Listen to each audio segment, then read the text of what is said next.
Colère, elle est depuis un petit moment parce qu'on ne nous écoute pas. Donc des mails envoyés, des courriers envoyés, on ne nous écoute pas. Il faut attendre qu'on ait beaucoup d'animaux qui sont en souffrance pour qu'aujourd'hui on nous écoute.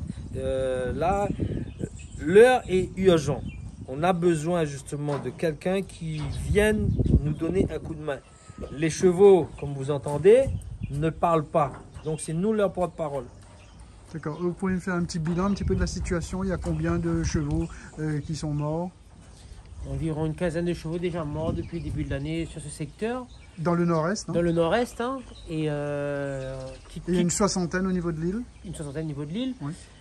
On compte quand même 600 chevaux du secteur nord et est pour 35 lieux de détention.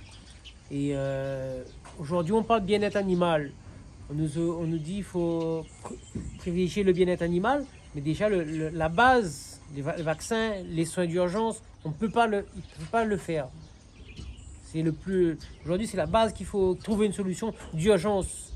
Quand on demande à envoyer tous ces courriers à la DAF, depuis le mois d'août, on nous répond vendredi 13, une réunion le 1er octobre.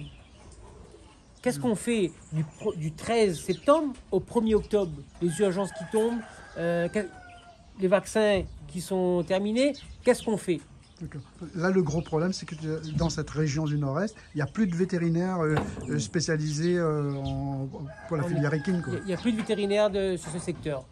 Sur l'île, sur plus de 19 cabinets, il n'y a que 3 cabinets. Tampon, Saint-Joseph et Saint-Gilles. Le nord et l'est, il n'y en a plus rien. On n'a plus rien. Ben, d'ailleurs, hier même, on a encore eu un cheval qui est mort. J'ai un collègue de Sainte-Rose qui m'appelle hier aussi, ben, qui a un autre qui est mort. Alors là, on parle de mort, mais on ne parle pas de chevaux de blessés. Parce que des blessés, on en a plein aussi. Ben, ça arrive, hein. Donc ben, des chevaux blessés. Moi, j'en ai un depuis mars. Ben, j'essaie de le soigner tant bien que mal, comme Miguel fait.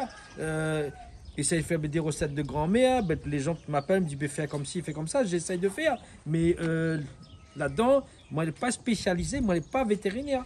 Ce n'est pas mon travail. Mais essaye de faire, mais moi, il faut un spécialiste qui dit à moi, voilà, fais dans ce sens-là, ce sera mieux.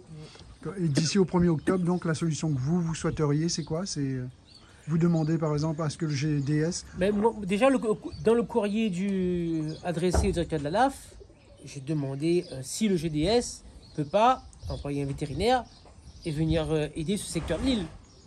On n'a pas de nouvelles du directeur de la DAF. Voilà. Donc pendant ce temps, on n'a pas de solution. Eux aussi n'ont pas de solution. Donc voilà, je pense qu'il faut une réunion d'urgence pour trouver une solution à l'urgence. Parce que vous me disiez tout à l'heure, la filière équine, c'est quand même 2500 chevaux. 2500 chevaux sur l'île.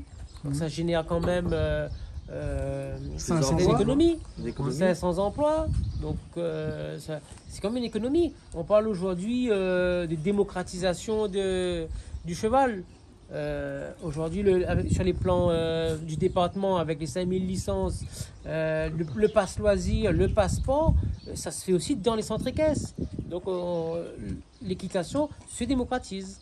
Donc là, selon vous, il y a urgence à réagir, sûr, parce que sinon, il y a un préjudice, au-delà du préjudice affectif, mais il y a un préjudice financier aussi. Il y a un préjudice financier aussi. Bon, l'affectif, c'est beaucoup plus, hein, mais il y a aussi financier que derrière, nous, centre équestre, on ne pourra pas établir.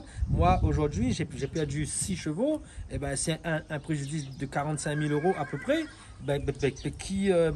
Qui aujourd'hui pourra me rembourser ça? Personne. On a mis une assurance avant que le vétérinaire parte, mais aujourd'hui, quand on a un décès, il faut qu'il y ait un vétérinaire qui vienne sur place constater le décès pour que l'assurance puisse rembourser.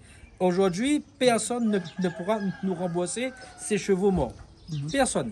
Sans la présence d'un vétérinaire, enfin sans un contrôle vétérinaire, vous ne pouvez plus rien faire avec vos chevaux qui n'ont pas été... on va plus loin encore, c'est que si ça continue, on ne pourra même plus faire des animations pour les enfants. On ne pourra même plus accueillir du public parce qu'on est hors la loi.